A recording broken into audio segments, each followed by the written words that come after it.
The Executives Cup is taking a swing at elevating networking events to a new level. This premier invitation-only golf tournament series fosters connections with business owners, founders, investors, and C-suite executives. Each group brings together a group of 4 representatives from different companies to help establish quality connections and bring together strategic partnerships. Today we're talking with Corissa Webster, founder of Executives Cup. From the Utah Governor's Office of Economic Opportunity, this is Business Elevated, and I'm Pete Codella. Corissa Thomas, welcome to the podcast. Thank you for having me. Happy to be here. Would love for you to share with our listeners how long you've lived and worked in Utah. I am a Utah native, born and raised here, grew up in American Fork, and now I am down in Springville.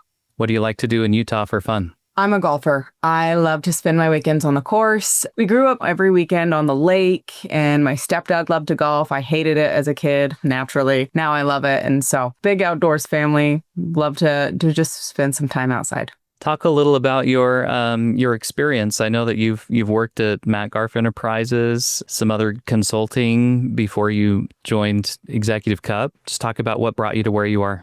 Yeah, so I have a unique work career history. I began my career in financing as an executive assistant, worked up the ranks to the director of operations, and then I pivoted into venture capital. And that's kind of where I got the excitement for golf, because obviously a lot of, business owners and those in finance golf. In my role there as the portfolio manager, I was helping our portfolio companies get connected with services and solutions to the problems that they were having, as well as planning their events. And so I started planning golf tournaments 7-8 years ago, and that's when I really started loving the game of golf. I loved my time at Tamarack. When it was time for me to, step into my next phase of life and my next career move. When I left Tamarack, I had the idea for the Executives Cup, and I wanted to take a traditional networking event, which, unless you're an extrovert, 9 times out of 10 you hate, and the fun of a golf tournament, but they're not typically good for networking. You're usually golfing with your coworkers or your buddies.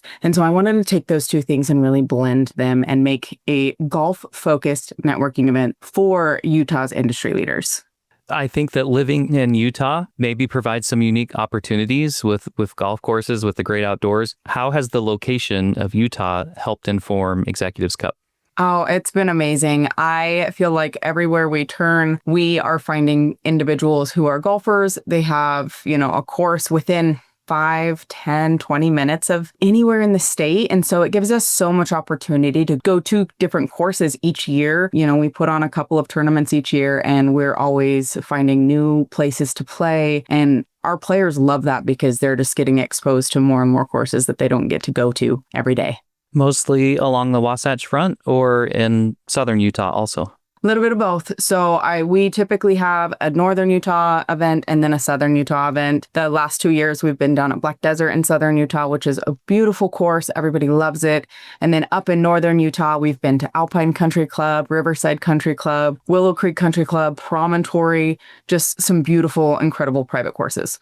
Well, talk about how you curate the groups and bring them together. What's the philosophy behind the grouping? You mentioned, sometimes you just golf with your buddies, your friends, and maybe it's not a great networking event. So how is this different? Yeah, so we wanted to be intentionally different and get people out of their comfort zone from their buddies. What we do is we actually curate all of our foursomes, and when individual signs up for a tournament, we'll ask them, hey, who do you want to be connected with? What industries would you like to be connected with? And we will go out of our way to extend invitations and curate each foursome to maximize connections. So that way, you're not just hanging out with your coworker or a guy you already know. You're exposed to individuals that you're actively trying to connect with. And how long are they typically on the course together? Are there events like before they golf and after they golf? What does that look like? Yeah, so on the days of the tournaments, you're together for 4 to 5 hours, depending on how fast or slow you play. We also have monthly socials that we bring all of our players together. They're hosted at locations with golf simulators, so we're keeping the golf focus, but we're giving people opportunity to meet those outside of just their foursome. How would you say Executive Cup creates value for those who participate? Yeah, that's a great question. So based on feedback from our previous players, a lot of our players are not walking away with a deal off the course, but they're building a genuine connection with somebody else in the community. And that leads to business deals only because if you've ever been to a networking event, they feel so transactional. They feel so forced. This way, we're putting people out in a comfortable, neutral place, and we're allowing them to develop real, genuine connections and friendships and relationships with each other. And that itself fosters so much business. We've had players who have had multi-million-dollar deals come from the Executives Cup. One said, I met a guy at the Executives Cup. He didn't do a deal with me, but he introduced me to a buddy, and that came with $3 million in revenue later. And it was only because he came to the Executives Cup. So we always try to tell our players, you're not going to walk away with a signed deal at the end of the round, but that's not the purpose. We want to build real, genuine connections between our industry leaders. And the more we do that, the more we foster those connections, the more business everybody gets.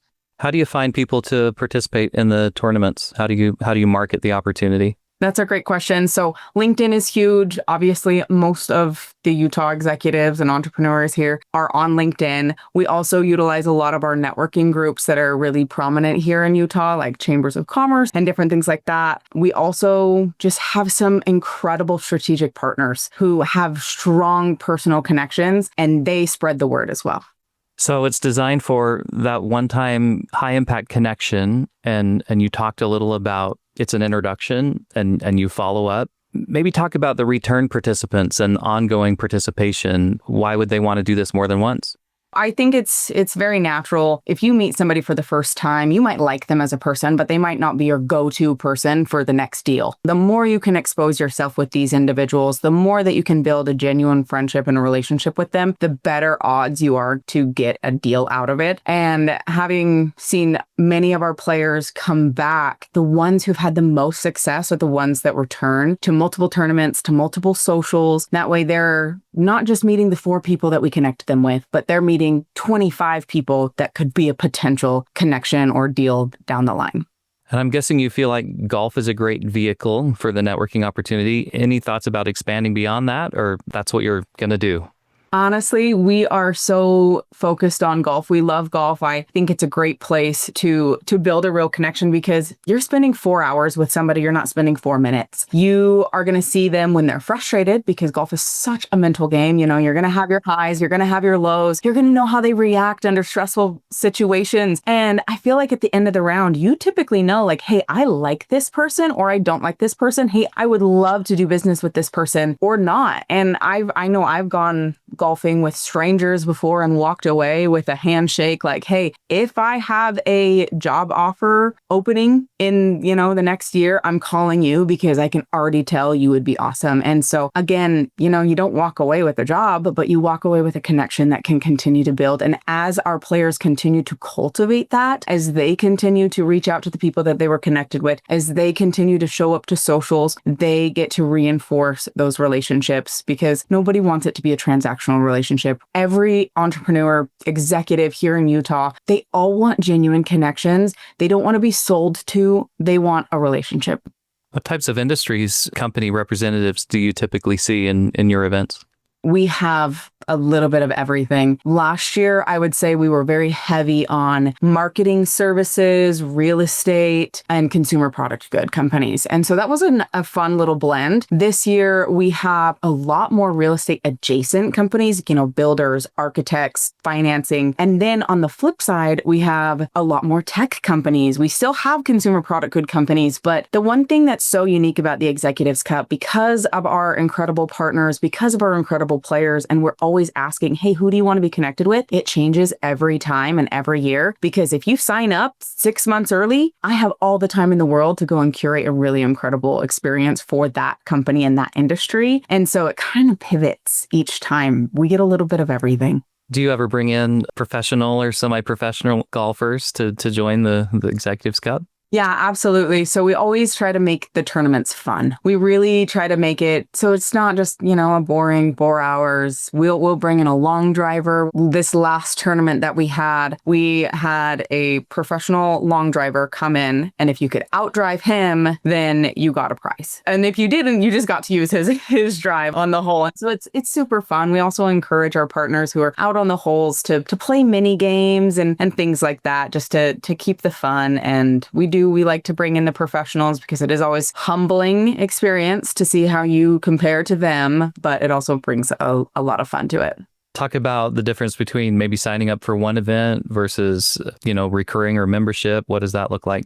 So we have anywhere from 2 to 4 tournaments a year. It's been around 3 the past 2 years. Some in Utah County or Salt Lake County, some down in southern Utah. But we found that those who continued to come back got the best results from the tournament. So we always encourage people to come back, come to more. We actually expanded our offering to offer memberships where we're doing 12 monthly socials, plus the tournaments, plus random little tea times, a private community where all of our players can continue to connect and cultivate those relationships. And the ones that have taken that to heart and really integrated themselves are the ones that have made the most money. We've had individuals come back from players last year to sponsors, partners this year. Their investment has been less than $20,000 and their return has been over $1 million. And it's really incredible to see the return on their investment as they spend time with more of these players and give themselves the opportunity to continue to meet more people. We'll be right back after this short break.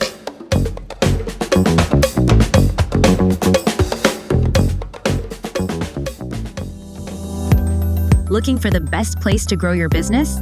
Welcome to Utah, ranked the #1 state for economic outlook 18 years running. Make the move to join global leaders in advanced manufacturing, aerospace and defense, life sciences and healthcare, software and IT, and financial services.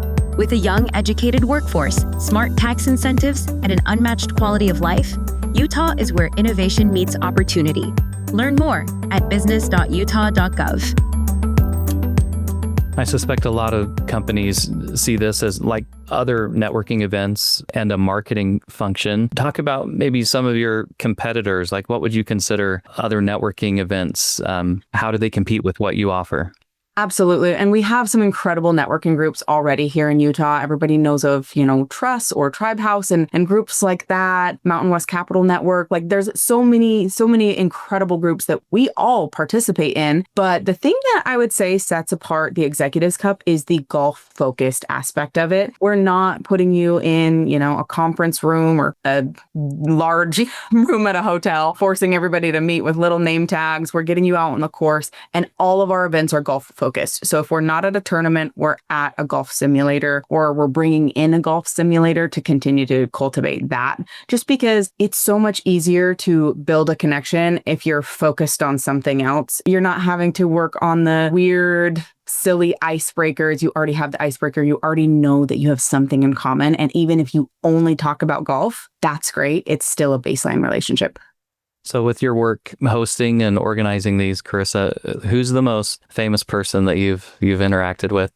That is such a good question. So in my previous career in the venture capital world, a lot of our golf tournaments, we would have some incredible celebrities come. A lot of them were fundraising events. And so we would bring in these celebrities. We would auction off time with them. So I was able to meet a lot of incredible people. Now with the Executives Cup, we don't really bring in a lot of celebrities, but we will bring in those celebrities turned entrepreneurs or celebrities turned business owners, because again, they're still wanting to connect with other industry leaders. We don't want to bring in a big name just to be like, oh my gosh, you could maybe golf with them or see them, but we want to focus on the networking. So we have some incredible previous athletes here in Utah that have now turned into the business space, and they're always welcome, and we love having them.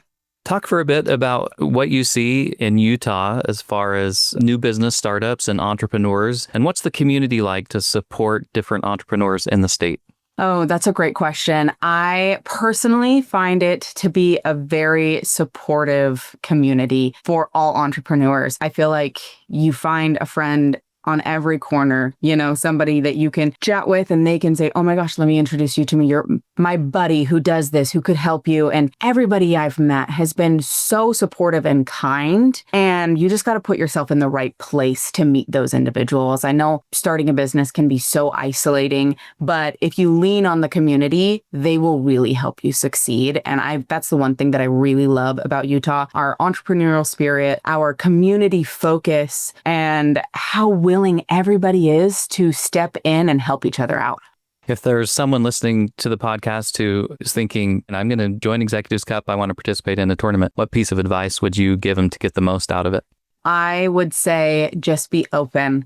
I think it's really easy to go to a networking event and not talk to somebody because it's a little bit uncomfortable. I would always suggest, hey, go without an agenda. Don't go looking to make a deal. Go looking to make a friend. If you just go to have a good time and maybe meet a couple people, I feel like that will pay off tenfold. Whereas if you just go being like, I have to talk to this one person and I got to get this one deal done, I don't think you're going to have as good of an experience as if you just come in with an open mind. How many people have participated in Executives Cup since you founded it? Do you know? Oh, that's a great question. I could probably do some quick math, but we typically fill up all of our golf tournaments. They are either at capacity or very close to capacity. So we're roughly 150 people at each tournament. And then with our socials, that totally varies. Sometimes we do very intimate socials with 30 people. Sometimes we do really big socials with everybody from the golf tournament. And, on those, we're like, hey, bring a friend, bring a coworker, bring somebody who you want to get exposed. And so we definitely have close to 1,000 people who have at least experienced some aspect of the Executives Cup, and we're still a fairly young company, and so all we want to do is continue to grow that. Carissa, what do you think it is about your background that kind of brought this idea to you, golf and networking, and like what skills or experiences do you have that have helped you build this enterprise? When I was at the venture capital firm and a couple of actually jobs after that, I've been focused on relationship management. And this idea really was born out of my portfolio companies coming to me being like, hey, this is a problem that we're having. Do you know of somebody in this industry? Hey, can you introduce me to someone over here? Hey, what about this? Do you have any solutions? So I was constantly brainstorming, constantly trying to connect people with the right person to fulfill a solution. And I just saw that need. And then going to so many golf tournaments, they were so fun. I loved them. As a golfer, I have a great time no matter what. But I also realized I was never really meeting new people. I was always just hanging out with the people I brought. Or I would see a friend and be like, oh my gosh, you're here. And we'd just sit and chit chat. We weren't actively looking to connect with other people. And so I feel like my very EQ, relationship focused personality and career has really lended itself to this because I love to connect people. I feel the most fulfilled when I am helping other people succeed and reach their goals. And that means, hey, even if I'm not in the deal at all, but I see that you have a problem and you have a solution, I'm always going to connect you. And so the Executives Cup just lended itself to it so perfectly because now I get to do the thing that I love and also play the game that I love at the same time. In a lot of ways, what you're describing reminds me of what I've heard from other, business leaders and entrepreneurs in these conversations on our podcast. And that is that Utah just has this sense of helping one another. It's kind of a win-win approach, and it's being accessible and supportive. And maybe you can't help someone, but you can introduce them to someone else. Some people call it the secret sauce of Utah, just that connectivity and willingness to help and support. And I think that's awesome that you as an entrepreneur yourself have built on that characteristic that exists in the state. It's so funny because as a business owner here, I have reached out to individuals, been like, hey, I want you as a strategic partner. I would love for you to help here and let me pay you. Your time is worth paying for, And every single time they say, no, I don't want any money. I just want to help. What you're doing is great. I love it. I'm bought in. And so it's so incredible to see people support each other and not want anything in return. Even if I can't help, I'm going to introduce you to a couple people who can. And I don't want anything in return. All I want is to see you succeed. And I feel like that's such an incredible character trait of so many Utahns that it makes Utah such a special place as an entrepreneur, as a business leader. You can't do this anywhere else. It feels like you are always supported no matter where you turn. Tell people where they can learn more about Executives Cup. You can learn more at executivescup.com. We're also on Instagram at Executives Cup or LinkedIn, Executives Cup. Our team is always available, always willing to chat, to make a connection, and to always encourage you to continue to develop and build your business. Final question. Tell us what you like best about being a part of Utah's business community. Oh my gosh, the friendships. I have individuals that I met 7, 8, 9 years ago that I am best friends with today. And it all started at either a networking event, they were a coworker, or something like that as a friend of a friend that we did something together. And, we built a real relationship. And now those are my closest friends. And so my closest friends are also my best mentors and people that I turn to whenever I'm having trouble in my own business. We've been speaking with Corissa Webster, founder of Executives Cup. We appreciate you taking some time to join us on the podcast. Thank you so much. I appreciate it. Partnerships are vital to the Governor's Office of Economic Opportunity. By working closely with agencies, businesses, educational institutions, and other organizations, we can more effectively promote economic growth, create jobs, and support communities throughout Utah. Today, Ryan Starks, the new president and executive director of the Economic Development Corporation of Utah, will join us for a brief partner conversation. Ryan Starks, welcome back to the podcast.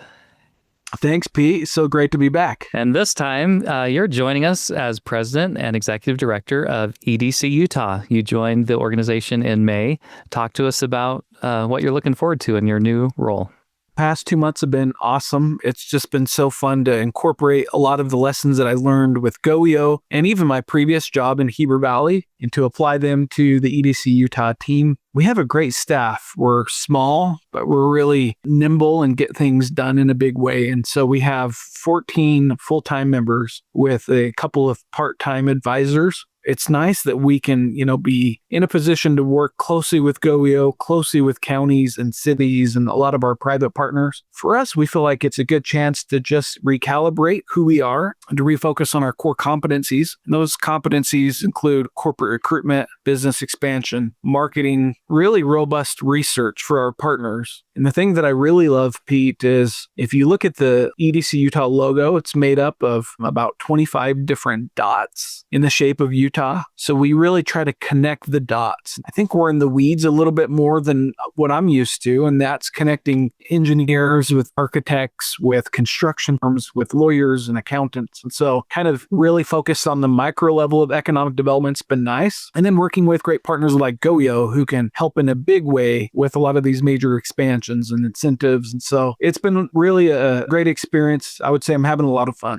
For those who don't know EDC Utah, Economic Development Corporation of Utah, obviously your organization and our Office of Economic Opportunity, we both have a shared goal of promoting economic growth. Why don't you talk about some of your key priorities for this coming year?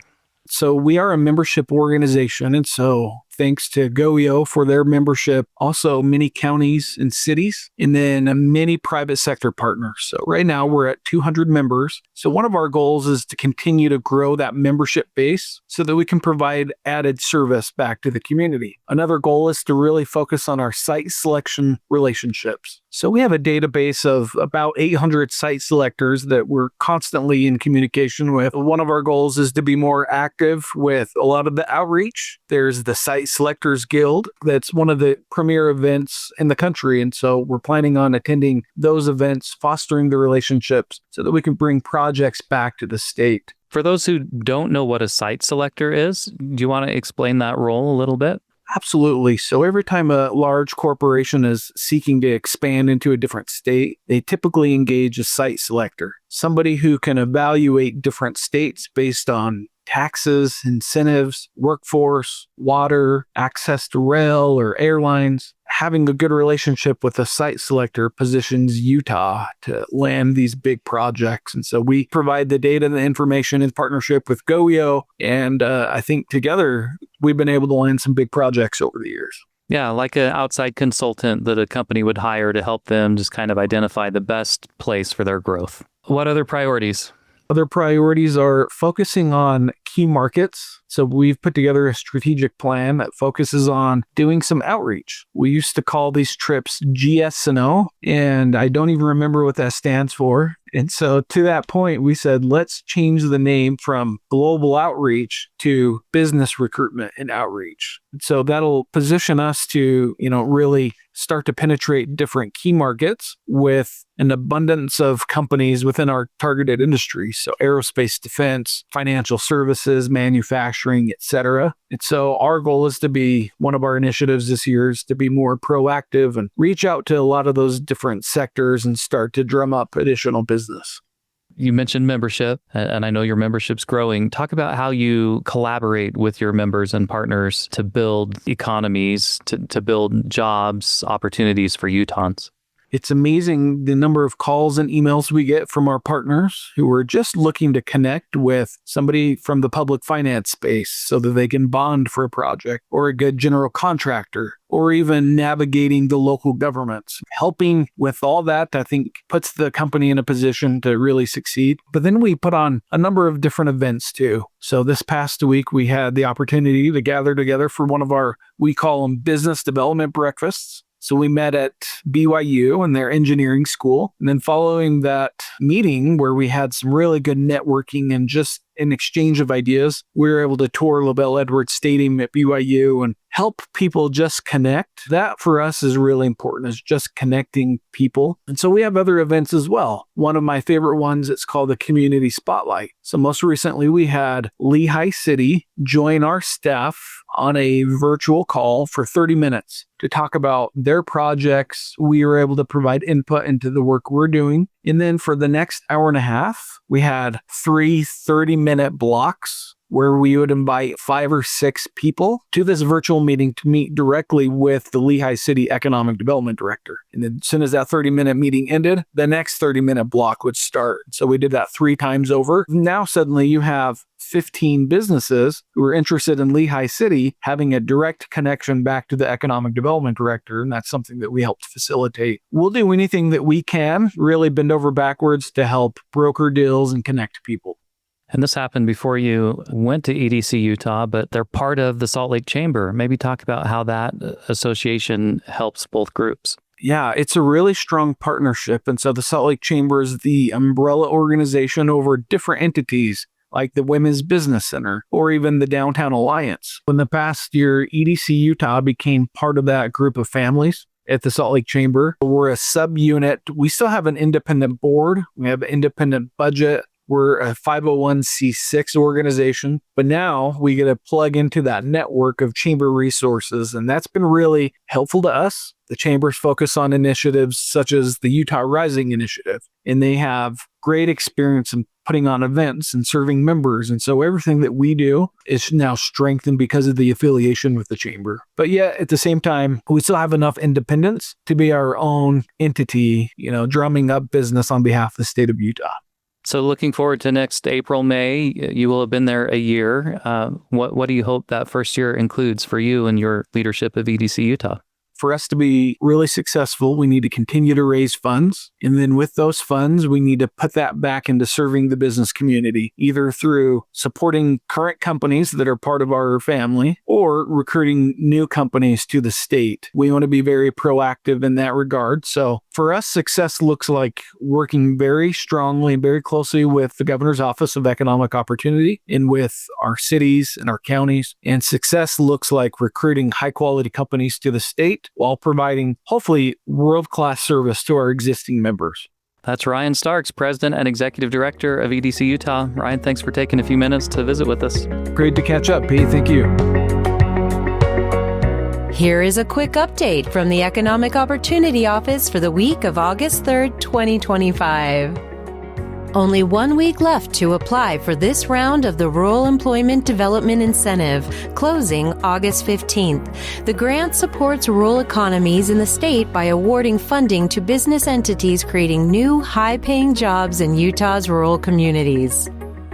GOEO works to grow economic prosperity for all Utahns and to build the world's leading economy and quality of life. It manages various programs and incentives that provide Utah entrepreneurs and businesses with distinct advantages. To learn more about any of our updates, please visit business.utah.gov.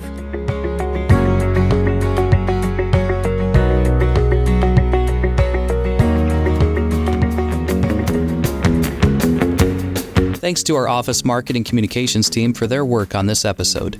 You can find and follow us on social media at Business Utah. Please feel free to email us with feedback or episode suggestions at business@utah.gov. The Business Elevated podcast is published by the Utah Governor's Office of Economic Opportunity. I'm your host, Pete Codella. Thanks for listening.